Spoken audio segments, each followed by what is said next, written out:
I'm Indy and And I'm Flo. And welcome to a Great War special episode about Austro-Hungarian rifles of the First World War.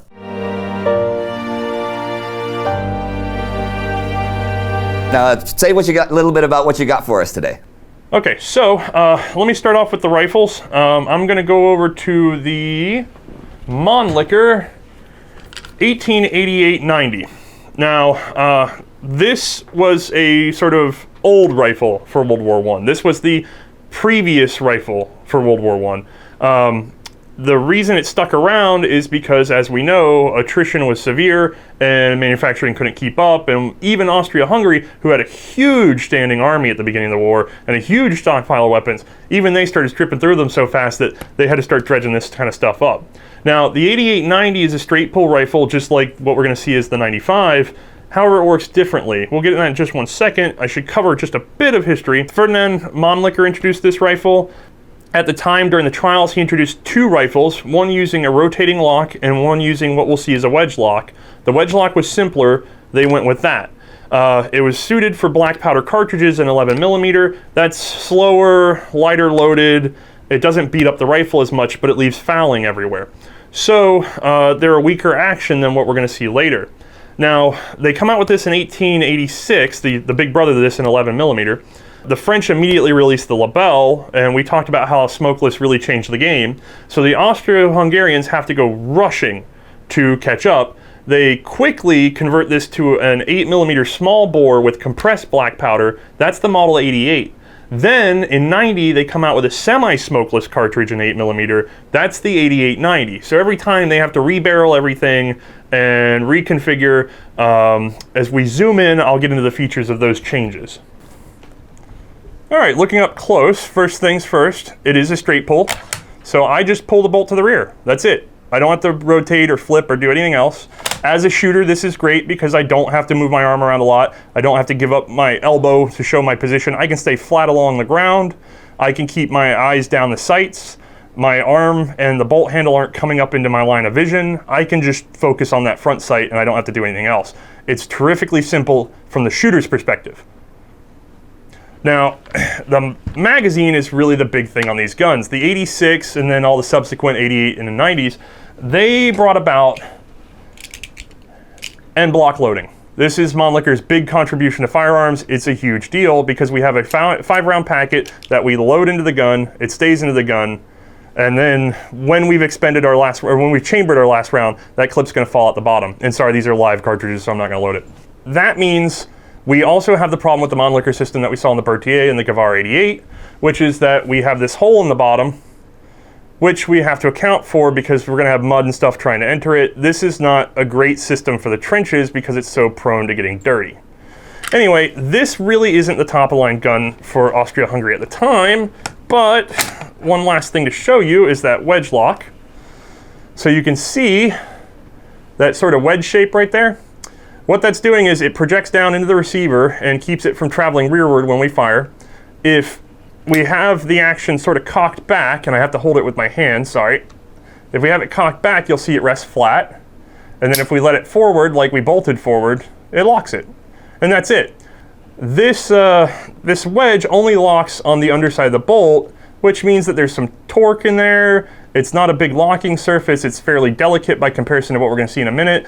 This gun limits the Austro-Hungarians for a while because they want to keep it in service, so they keep downloading their ammo to make it not blow this gun up. You said it's great for the shooter. Is there a but? Is it not great for someone else? Yeah, if you're the shooter, it's great. If you're the manufacturer, if you're the army that's trying to field this thing, you've got finer fitted parts. You've got a kind of a pain in the butt mechanism to deal with from an engineering standpoint because there's more fiddly moving bits in there than on a bolt action that you have to raise yourself. Also, on the bolt action, that rotating force is coming from the shooter, so you don't have to make the gun self-rotate. That means you don't have any weird camways and stuff in there to deal with.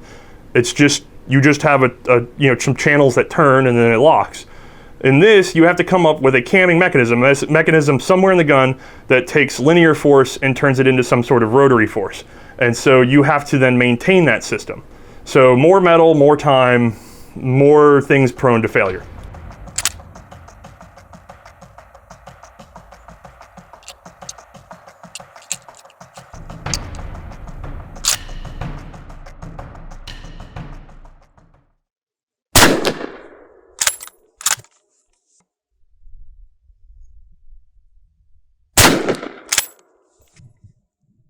The gun we're missing is the 90 carbine.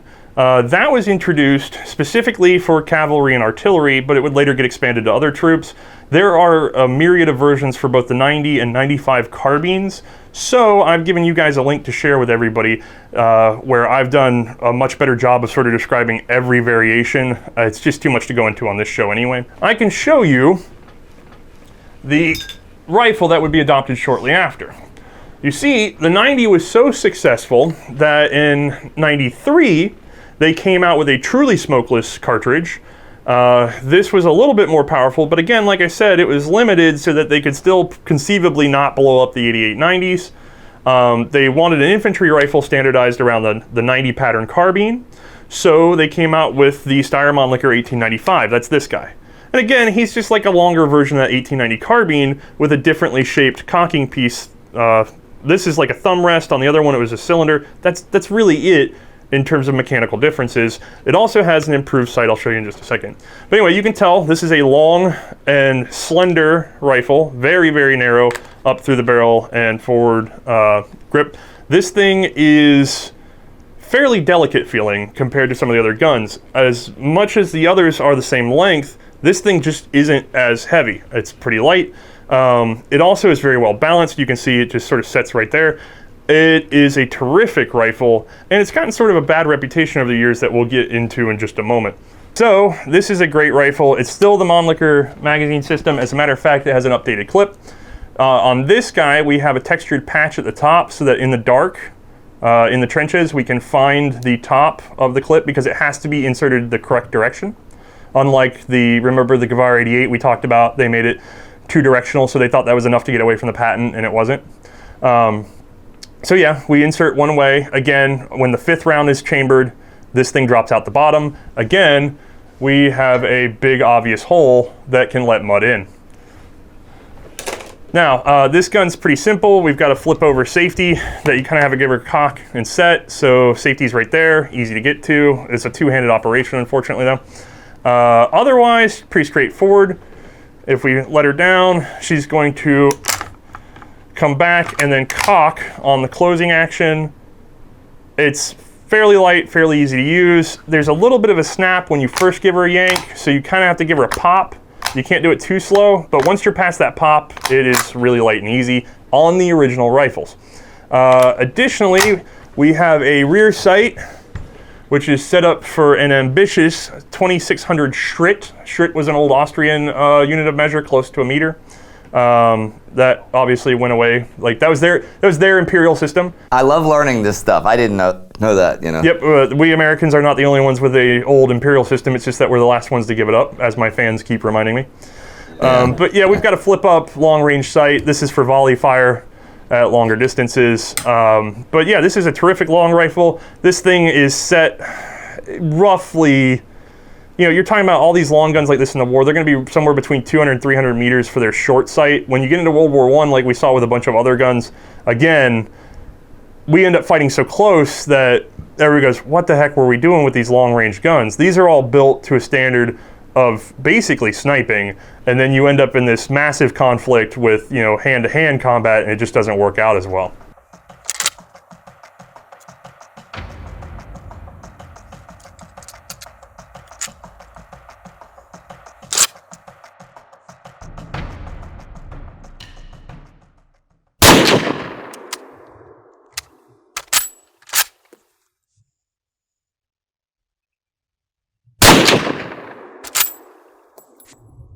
Okay, so I think we get the idea. Big long gun, straight pull, rotating lock. Let's set this aside and get into probably every Austrian's favorite. This is the Studen. So it's the same as that Mannlicher 95. I mean, it's identical in the action and operation. It's just look at how handy and light.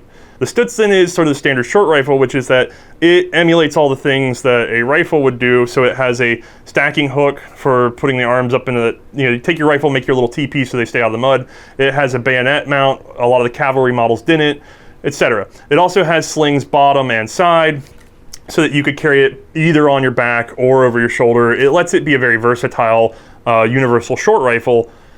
These were one of many models before World War I, but by the time they get to the conflict, Austria-Hungary is going, hey, we should not have made 19 different carbines, we should have made one short rifle. So this is a lesson that gets learned all the way around. As a matter of fact, post-war, we're going to see Austria and Hungary separate, and both countries are going to retain the Mannlicher 95, which is interesting because they thought about replacing it right before the war because they thought it would be too weak. They were worried about the thin barrels. They were worried about the weak stocks. It turns out they weathered the war really well, like I said, so they stuck around all the way through World War II. In 1930 and 31, depending on whether you're Austria or Hungary, they both converted them to the 8x56 millimeter rimmed cartridge. That is a hotter loaded cartridge. That is a cartridge that is better suited for how strong this action really is. That is a cartridge that ignores the old 8890. So that finally gets a pointed, high-powered cartridge in the 30s. This gun ends up serving through World War II. Almost a good number of the long rifles are going to be shortened for World War II to this configuration. So if you're in the US and you're in the collector's market, what we tend to see is a lot of these are actually very cheap in this configuration, except the one I'm holding is a little rarer because it's an original Studen in 8x50, the original cartridge, which means, again, nice and easy to operate. When they refurbished them, and this is what so many people in the US are familiar with, they just sort of slapped them back together. These were finely fitted, hand-fitted, and polished to perfection. They work well when they're in their original chambering. The ones converted to 8x56, they just sort of put them back together willy-nilly until they worked. They are stiff. You have to yank on them, especially when they're decocked. It is a complete pain in the butt to work the gun. A lot of people have an assumption that this is a very stiff gun in the US collector's market because of the refurbs. The originals, the World War I's, they're actually very fine. They work very well. So far it seems that the quality of the guns is actually not an issue at all, which might be what our fans and we were actually thinking when we think about, especially compared with like when we're talking about the French and stuff. You know, these all sound like really handy, like really solid weapons. You know. To be fair, when we're talking about the M95 series, there's a couple weak points. Straight pulls have problems with primary extraction, which is that first little oomph, that clawing force of pulling a stiff cartridge out of the chamber. So when you have looser tolerance ammo, straight pulls start to suffer. That's just sort of a function of them. You can introduce, this gun does a pretty good job with primary extraction compared to some others because it has such good force in that initial camming action, but it's still a limitation of the straight pull. However, straight pull mechanisms are very important because these innovations go on to be big factors in auto-loading rifles. Because in auto-loading rifles, you have to have a way to make linear force become rotary locking force. And so this is where the research starts. It's just this. If you attach a gas system to this that drives this back, boom, it's an autoloader. As a matter of fact, there's a great book on Serbian rifles that has experimental designs where the Serbians post-war were strapping gas systems to the bolt handle just to make them cycle automatically. It kind of went nowhere, but they could do it. It's cool. So it's that close to an autoloader. Wow. Yep. But again, expensive to manufacture, and what are you really gaining? You know? So yes, they help. Do they help to a significant degree compared to just a well-done rotary bolt action? That's sort of iffy.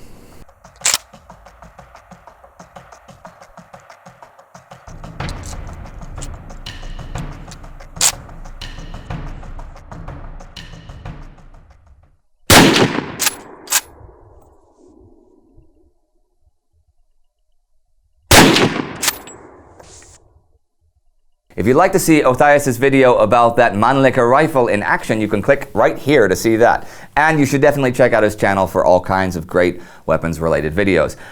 Don't forget to like us on Facebook and follow us on Twitter. See you next time.